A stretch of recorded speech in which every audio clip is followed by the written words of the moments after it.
The Monetary Policy Committee had discussions during 3rd, 4th and 5th December. It deliberated extensively on the current and evolving macroeconomic and financial conditions and the outlook. Based on its considered assessment, the MPC voted unanimously to keep the policy rate unchanged. It, however, decided to continue with the accommodative stance as long as it is necessary to revive growth, while ensuring that inflation remains within the target.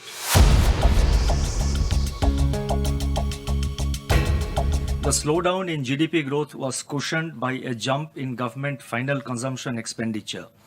On the supply side, gross value added (GVA) growth decelerated to 4.3% in Q2 1920, pulled down by contraction in manufacturing. Growth in the services sector moderated, but agricultural GVA growth increased marginally. Beyond Q2, there are several positive developments which could turn out to be green shoots, depending on how they evolve.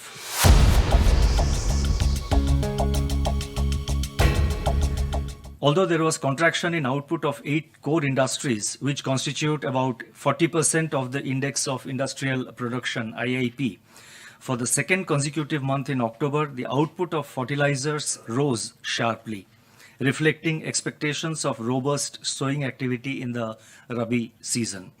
Overall business sentiment remained in pessimism in Q3 1920. However, the Purchasing Managers Index for manufacturing increased from 50.6 in October to 51.2 in November 2019, driven up by an increase in new orders and output. High-frequency indicators suggest that service sector activity generally remained weak in October. However, foreign tourist arrivals posted improvement for the second consecutive month in October.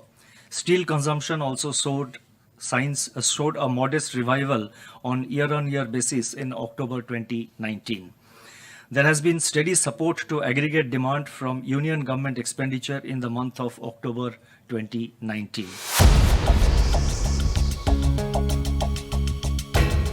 As regards the external sector, exports contracted in September-October 2019, reflecting the persisting weakness in global trade.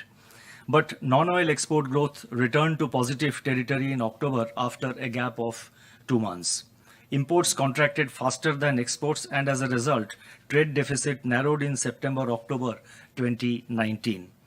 On the financing side, net foreign direct investment rose to $20.9 billion in H1 of 1920 compared to $17 billion a year ago.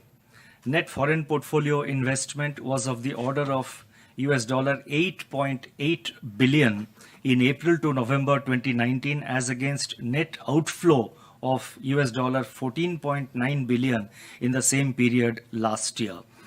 Net investment by FPIs under the voluntary retention route have amounted to $6.3 billion since March 11, 2019.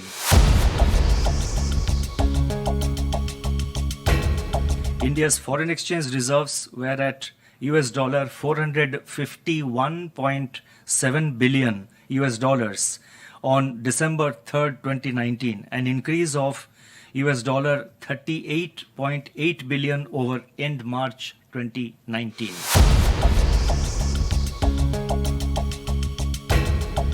Consumer price inflation, that is CPI, increased sharply to 4.6% in October, propelled by a surge in food prices. Fuel group prices remained in deflation, while inflation in CPI excluding food and fuel moderated further from its level a month ago, reflecting the underlying weakness in domestic demand conditions.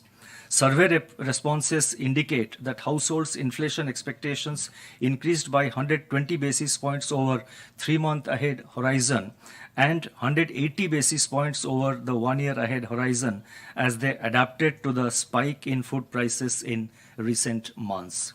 Manufacturing firms expect weak demand conditions and reduced input pressures in Q3 of 1920 and in Q4, but they also expect muted output prices, reflecting further weakening of pricing power.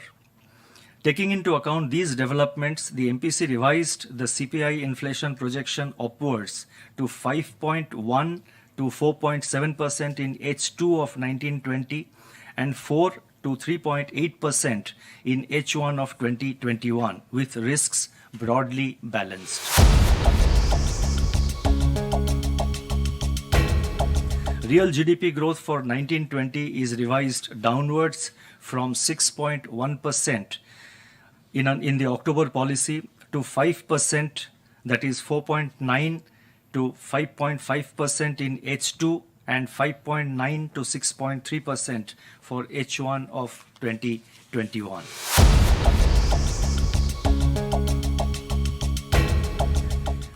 The MPC was of the view that economic activity has weakened further and output gap remains negative. However, several measures already initiated by the government and the monetary easing undertaken by the Reserve Bank since February 2019 are gradually expected to further feed into the real economy. The impact of external benchmarking of lending rates by banks will further play out in the coming days and months. Inflation is rising in the near term, but it is likely to moderate below target by Q2 of 2021. In order to have greater clarity with regard to the overall outlook, the MPC considered it prudent to carefully monitor the incoming data.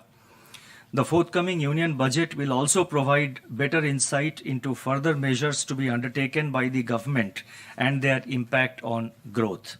Against this backdrop, the MPC judged that there is monetary policy space for further action, but it felt it appropriate to take a pause at this juncture.